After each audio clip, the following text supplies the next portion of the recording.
नमस्कार, news bioscope देख रहे हैं आप और मैं हूं आपके साथ अमित झा। झारखंड में नई सरकार आने के बाद अब जो युवा है, खास करके जो छात्र अभ्यर्थी हैं, उन्हें काफ़ी उम्मीदें। हम उनसे बात करेंगे और जानने की कोशिश करेंगे कि इस बार जो नई सरकार में हेमंत सोरेन एक बार पुनः मुख्यमंत्री बने हैं, अब उनसे वो क्या उम्मीदें रखते हैं। उनसे बात करते हैं और जानने की कोशिश करते हैं। क्या नाम है भैया आपका? मेरा नाम किशोर कुमार हुआ। सर किशोर जी, बताइए कि नई सरकार बनी है, मुख्यमंत्री तो हालांकि वही हेमंत सोरेन ही रह गए, लेकिन क्या कुछ उम्मीदें हैं? आप लोग तो छात्र हैं, तो छात्रों को क्या उम्मीदें हैं उनसे? देखिए, हम लोग का यही उम्मीद है कि हम लोग छात्र हैं, एक पिछला 5 साल से पीड़ित हैं, ठीक है, और हम लोग का बस यही उम्मीद है कि ये वर्तमान सरकार सीजीएल परीक्षा को रद्द करे और पुनः इसको आयोजित करे, ठीक है। कहे कि इतने दिनों से जो छात्र आंदोलन कर रहे हैं रद्द को लेकर के, तो छात्र कहीं ना कहीं इससे सरकार जो रिजल्ट देने के प्रति जागरूक है और अग्रसर है, तो हम लोग चाहते हैं कि सबसे पहले सरकार इस पे संज्ञान ले, जांच करवाए अच्छी तरह से, उसके बाद फिर रिजल्ट दे। उसमें हम लोग कोई दिक्कत नहीं है स्टूडेंट लोग को। लेकिन जिस तरह से पेपर लीक का मामला हो रहा है, कहीं सीट बिक जाने का बात हो रहा है, तो हम लोग चाहते हैं कि सरकार अच्छा सीबीआई जांच करवाए, उसके बाद रिजल्ट दे, या तो फिर अगर किसी प्रकार का त्रुटि होता है तो एग्ज़ाम को रद्द करे। बस यही चाहते हैं। आपको क्या लगता है, क्या उम्मीदें हैं जो छात्र हैं, उन्हें क्या उम्मीदें हैं सरकार से इस बार? सरकार से यही उम्मीद है कि अब पहले जो 5 साल चला उसमें तो अब रोज़गार में कुछ भी काम नहीं किए हैं। काहे कि जो भी हुआ है वो सही तरीके से नहीं हुआ है। आपका सीजीएल का देख लीजिए, जनवरी में हुआ था, उसमें भी पेपर लीक हुआ। आपका इसमें सरकार मान रहे, चाहे आयोग मान रहा नहीं मान रहा है, पर पेपर इस बार भी लीक हुआ है। क्या प्रोटेस्ट में गए थे सब कोई, हम लोग जितना भी थे गए थे।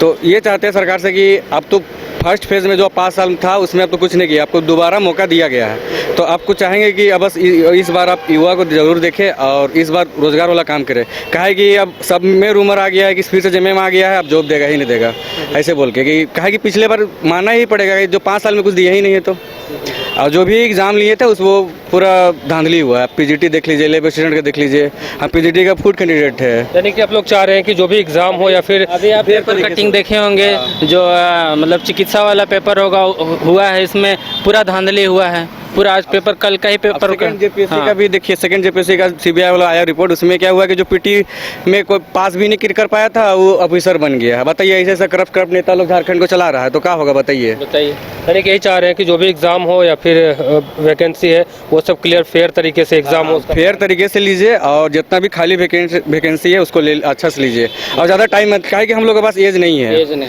हम 2019 में ग्रेजुएशन मेरा कंप्लीट हुआ था, तब से तैयारी कर रहे हैं, पीजी कर लिए, बीएड कर लिए, सब कुछ कंप्लीट हो गया, सीटेट क्वालिफाइड, नेट क्वालिफाइड सब कर रहे हैं, पर अभी तक हमको यहाँ मौका ही नहीं मिला जा रहा। आपका क्या नाम है? मेरा नाम राजा रोहन है।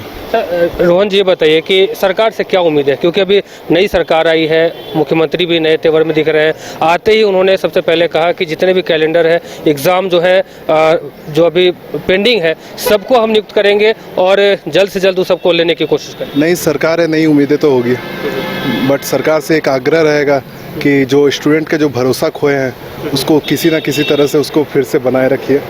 और जो 12 साल या 14 साल से जो जेपीएससी का रहा है, जो जेएसएससी का रहा है, पूरी तरह से छात्रों का विश्वासों को पूरा मार देने का काम किया है। ना ही छात्रों में कोई विश्वास है, ना ही कुछ। तो मैं सरकार से आग्रह करूंगा कि फेयर तरीके से एग्ज़ाम ले। नई सरकार है तो उम्मीदें तो होगी। आपका क्या नाम है? मेरा नाम अमरदीप है। अमरदीप जी, बताइए कि नई सरकार बनी है, मुख्यमंत्री जो है अब हेमंत सोरेन है, और इस बार जो छात्र हैं वो काफ़ी पिछले काम से उनके बहुत नाराज़ भी थे। कई छात्र ऐसे भी कह रहे थे कि इस बार जो है वो पुराना जो वादा किए थे वो पूरा कर। आप लोगों को इस बार क्या उम्मीदें हैं? देखिए, उम्मीद पे तो पूरी दुनिया कायम है। हम लोग भी उम्मीद पे ये हैं कि स्टूडेंट के लिए कुछ अच्छा कर दे गवर्नमेंट। ठीक है, वो रोज़गार की बात करते हैं, सिर्फ बात करने से काम नहीं होगा ना, ग्राउंड रियलिटी पे उनको प्रूव करना होगा। अगर वो सिस्टम को जैसे वो रिपीट किए, अगर वो फर्दर रिपीट करना चाहते हैं तो उनके काम उनका जो काम है वो दिखना चाहिए। वो भी खासकर एक स्टूडेंट आप देखेंगे कि बेरोज़गारी इतना बढ़ गया है। कोई आप देखेंगे कोई भी एग्ज़ाम्स का बस वो नोटिफिकेशन आ गया, किसी का एग्ज़ाम हो गया, मतलब उथल पुथल ऐसा है। तो हर चीज़ को एक सिर्फ आप गवर्नमेंट बोल रही है मैं कैलेंडर जारी करूँगा, कैलेंडर जारी करने से क्या हो जाएगा? उसका सॉल्यूशन तो नहीं है ना। आप फेयर एग्ज़ाम लेके रिजल्ट पब्लिश करें, ज्वाइनिंग दें, तो ये कुछ हो सकती है। और भी लोग ये बात करते हैं, उनसे आपका क्या नाम है? शंकर मुंडा सर। तो शंकर जी, ये बताइए कि क्या उम्मीदें हैं सरकार से इस बार? सरकार से यही उम्मीद है कि जल्द से वैकेंसी निकाले और उसको प्रक्रिया को जारी रखे और जल्दी प्रक्रिया को कंप्लीट करे, यही उम्मीद रखते हैं। और सरकार से चाहते हैं कि अभी सीजीएल को जो एग्ज़ाम लटका हुआ उसको फेयर तरीके से फिर से उसको लिया जाए, यानी कि जो पुराना एग्ज़ाम हुआ था वो रद्द हो जाए। हाँ, पुराने एग्ज़ाम को रद्द करके फिर से लिया जाए अच्छी तरह से। तो आपने सुना कि तमाम जो लोग हैं उनका यही कहना है, खास करके युवा वर्ग जो है वो इस चीज़ से इस बार उम्मीद में है कि सरकार यानी कि मुख्यमंत्री तमाम जो नियुक्ति प्रक्रियाएं हैं, जो रोज़गार की बात करते हैं, उस पर ध्यान दें। अब देखने बड़ी बात होगी कि अब हेमंत सोरेन का नया कार्यकाल शुरू होने वाला है, हो चुका है, तो अब इन तमाम लोगों की जो उम्मीदें हैं उस पर कितना खरा उतर पाते हैं। फिलहाल मुझे और हमारे सहयोगी विकास को दीजिए इजाज़त और देखते रहिए न्यूज़ बाइस्कोप। धन्यवाद।